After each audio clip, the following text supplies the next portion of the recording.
घटना आहे एक शिक्षक दाम्पत्याची। 33 वर्ष सुब्रमण्यम हे मूळचं कर्नाटकमधले। त्यांच्या डोळ्यात एक वेगळंच स्वप्न होतं, शिक्षणाच्या माध्यमातून समाजाला घडवण्याचं।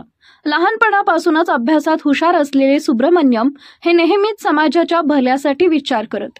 शिक्षण हेच परिवर्तनाचं साधन आहे असा त्यांचा ठाम विश्वास होता। म्हणूनच त्यांनी केवळ स्वतःसाठी नव्हे तर अनेक गरजू मुलांसाठी शिक्षणाचं दार खुलं करायचं ठरवलं। 27 वर्ष रोहिणी ही सुब्रमण्यम यांची पत्नी। आंध्र प्रदेशातील कुर्नूल जिल्ह्यातील मुलगी। साधी शांत स्वभावाची पण मनानं कठोर आणि ध्येयवादी। शिक्षिका म्हणून तिला मुलांमध्ये शिक्षणाची रुची निर्माण करायला फार आवडत असे। शिक्षण देताना तिच्या डोळ्यात एक आईसारखी माया असे आणि प्रत्येक विद्यार्थ्याशी ती स्वतःचं नातं जोडत असे। ती शाळेची केवळ व्यवस्थापक नव्हती तर त्या शाळेची आत्मा होती। सुब्रमण्यम आणि रोहिणीचं लग्न 8 वर्षापूर्वी झालं। दोघंही शिक्षकी पेशात होते।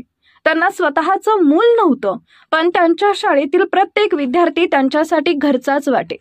दोघांचंही मूळ कुटुंब साधे, सोपं, मेहनती आणि शिक्षणावर विश्वास ठेवणारं। सुब्रमण्यम यांच्या कुटुंबानं कधीच त्यांच्यावर शिक्षणाची सक्ती केली नव्हती, पण त्यांचा विश्वास होता की मुलगा काहीतरी मोठं करेल।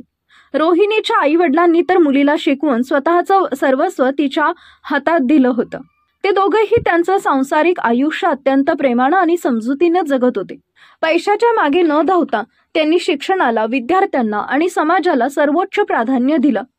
सुब्रमण्यम आणि रोहिणी यांनी मिळून कोयलाकुंटला या शहरात एक इंग्रजी माध्यमची खाजगी शाळा सुरू केली। Life energy English medium school.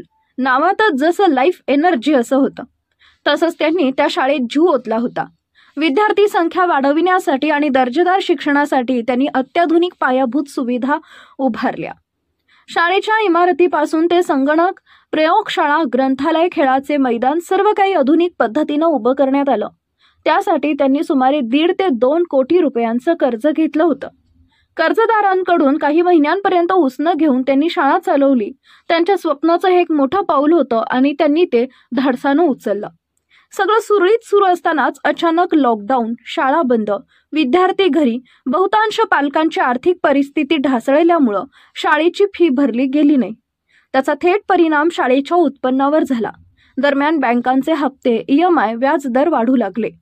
Subramaniam आणि रोहिणी यांनी सुरुवातीला आशा ठेवली की काही महिन्यात परिस्थिती सुधारेल। त्यांनी स्वतःचे दागिने विकले, थकलेली पगार शिक्षकांना दिली, शाळा सुरू ठेवण्याचा सर्वतोपरी प्रयत्न केला, पण कर्जाची रक्कम वाढतच गेली आणि व्याजासोबत दडपणही। जसे जसे महिने गेले तशी आर्थिक चिंता त्यांच्या मनावर आघात करत गेली। कर्ज फेडण्यासाठी बँकांकडून आणि खासगी कर्जदारांकडून दबाव वाढू लागला। कोर्टाची नोटीस, दररोजचे फोन, धमक्या हे सगळं सहन करताना त्यांचं मानसिक संतुलन बिघडत गेलं। त्या काळात कुणी त्यांना धीर दिला नाही, कोणाचं खंबीर पाठबळ नव्हतं। ज्या समाजासाठी त्यांनी शाळा उभारली तोच समाज त्या संकटात त्यांच्या मागे उभा राहिला नाही। त्यांचं एकमेकांवरचं प्रेम, समजूत आणि साथ हेच त्यांच्या जगण्याचं अंतिम कारण होतं। आणि जेव्हा तेच पुरेना असं वाटे झालं तेव्हा त्यांना एकच मार्ग उरला। 16 ऑगस्टच्या दिवशी सुब्रमण्यम आणि रोहिणी कोयलाकुंटलामधून आत्मकूर येथील रोहिणीच्या आईवडिलांच्या घरी गेले। त्यांनी संध्याकाळपर्यंत वेळ घालवला, गप्पा मारल्या, जेवण घेतलं आणि सांगितलं की ते घरी परत जात आहेत। पण त्यांच्या मनात काहीतरी वेगळंच ठरलेलं होतं। रात्रीच्या सुमारास ते करिवेना गावातील लक्ष्मी नरसिंह स्वामी मंदिराजवळ त्यांच्या कारमध्ये गेले। तिथं गाडी पार्क केली आणि एक व्हिडिओ रेकॉर्ड केला। त्या व्हिडिओत दोघंही त्यांच्या मित्रांना, नातेवाईकांना आणि कुटुंबाला निरोप देत होते। त्यांच्या चेहऱ्यावर शांतता होती, पण डोळ्यात साचलेली वेदना स्पष्ट दिसत होती। व्हिडिओमध्ये त्यांनी कोणावरही दोष न देता हे सांगितलं की त्यांनी हे पाऊल कर्जाच्या ओझ्यामुळे उचलत असल्याचं। त्यांनी माफी मागितली आणि एकटेपणात त्या अंधारलेल्या रस्त्यावर जीवनाचा निरोप घेतला। त्यांनी कोणती पद्धत वापरली ज्यांनी ते मरण पावलं हे स्पष्टपणे माहीत नाही, पण इतकं मात्र समजतं त्यांचं शरीर नंतर गाडीतच अचेत अवस्थेत आढळून आलं। कुटुंबियांना जेव्हा व्हिडिओ मिळाला तेव्हा त्यांनी तात्काळ शोधाशोध सुरू केली। दोघांना गाठून रुग्णालयात नेलं गेलं, पण वाटेतच त्यांचा मृत्यू झाला। कारमधली शांतता, रोहिणीच्या हातात सुब्रमण्यमचा हात आणि गाडीमधला शेवटचा श्वास हे सगळं काळजाला चिरून टाकणारं। शाळा, विद्यार्थी, कर्ज, अपयश आणि त्यावरच्या समाजाच्या दुर्लक्षामुळे त्यांचं आयुष्य संपलं। या प्रकरणी पोलिसांनी गुन्हा दाखल केलाय। कोयलाकुंटला सीआय नारायण रेड्डी यांनी अधिकृत माहिती दिली की दोघांनी आत्महत्या करण्याचा निर्णय आर्थिक अडचणीमुळे घेतला. सध्या तपास सुरू आहे. सुब्रमण्यम आणि रोहिणी यांचं आयुष्य केवळ एक आत्महत्येची केस म्हणून नोंदवण्यात येऊ शकत नाही.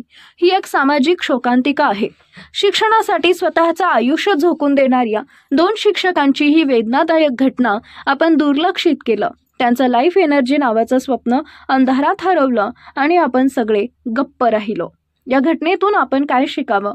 स्वप्न पाहणं उत्तम आहे, पण त्या स्वप्नांना टिकविण्यासाठी मदतीची, समजूतदारपणाची आणि मानसिक आधाराची साथ आवश्यक आहे. शिक्षण क्षेत्रातील कार्यकर्त्यांना आणि उद्योजकांना आपत्ती व्यवस्थापन आणि आर्थिक नियोजनाची गरज आहे. समाजानं असे झुंजार लोक फक्त यशस्वी असताना गौरवू नये, तर अडचणीच्या काळात त्यांना साथ द्यायला हवी. आपण कोणत्याही संकटात असलो तरी मृत्यू हा पर्याय नसतो. संवाद, मदत आणि थांबण्याची ताकद हवी. एकमेकांची साथ हीच खरी सुरक्षा आहे. स्वप्नांपेक्षा माणसं मोठी असतात. ही घटना ऐकून याविषयी आपल्याला काय वाटतं? आपली प्रतिक्रिया आम्हाला जरूर कळवा. चॅनलवर नवीन असाल तर गुन्हेगारी विश्व या आमच्या यूट्यूब चॅनलला सबस्क्राईब करून बेल आयकॉनवरती प्रेस करा. येणाऱ्या नवनवीन व्हिडिओचे नोटिफिकेशन मिळवा. धन्यवाद.